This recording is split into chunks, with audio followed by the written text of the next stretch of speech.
Kutokana na uwepo wa El Nino na El Nino yenye nguvu kubwa kuelekea mwezi Oktoba, Novemba, Disemba na hata mwanzoni mwa mwaka 2027 kwa maana mwezi wa kwanza, vipindi vya mvua kubwa vinatarajiwa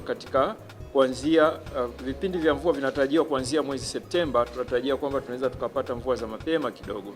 Hata hivyo, mvua za vuli kwa ujumla tunatarajia zitaanza kuimarika zaidi kuelekea mwezi Oktoba katika maeneo mengi.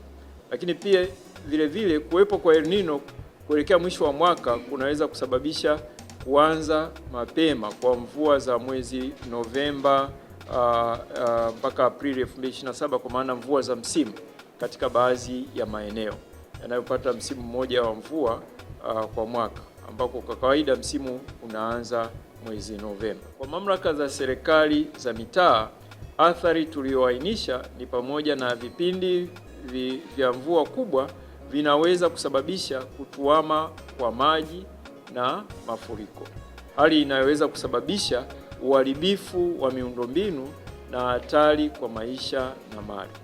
Tunashauri ifuatavyo: mamlaka za serikali za mitaa kuboresha mifumo ya mifereji ya maji ili kupunguza athari zinazoweza kusababishwa na mafuriko, sambamba na kutoa elimu kwa jamii juu ya hatua zinazopaswa kuchukuliwa.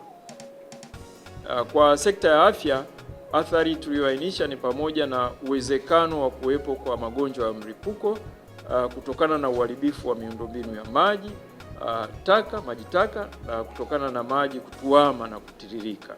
Kwa hivyo tunashauri mamlaka husika na jamii kuchukua hatua stahiki za kiafya ili kupunguza athari zinazoweza kujitokeza.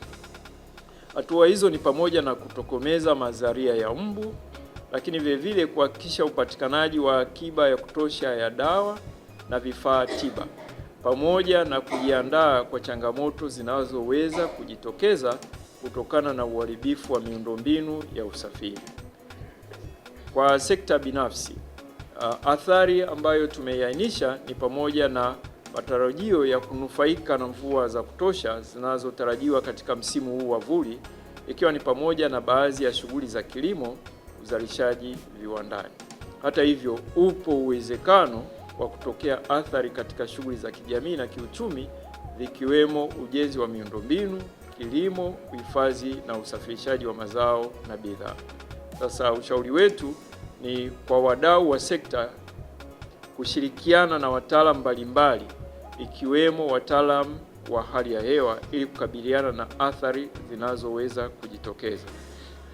Katika kushirikiana na wataalamu wa hali ya hewa ni pamoja na kufuatilia kwa ukaribu na kuzingatia taarifa za hali ya hewa ambazo zitaendelea kutolewa kwa mujibu wa taratibu zetu za kazi. Kwa management za maafa, athari ambayo tumeainisha ni uwezekano wa kutokea uharibifu wa miundombinu, kukatizwa kwa utoaji wa huduma za kijamii, upotevu wa mali na madhara kwa binadamu, wanyama na mazingira.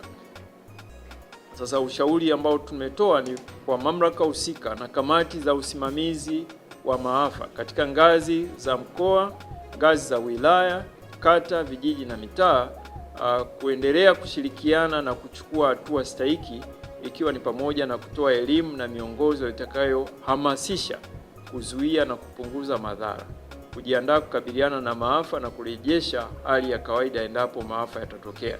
Lakini kubwa lingine ni kuendelea kufuatilia na kuzingatia ipasavyo taarifa za hali ya hewa ambazo tutazitoa kila siku, lakini vile pale ambapo tutatoa angalizo au tahadhari ya matukio ya hali mbaya ya hewa. Wenzetu wanahabari, tunaendelea kwanza kuwashukuru kwa kuwa nguzo imara na mabalozi wazuri wa kutoa elimu za masuala ya hali ya hewa na kuhabarisha na kuelimisha jamii jinsi ya kuchukua hatua stahiki ili kupunguza madhara.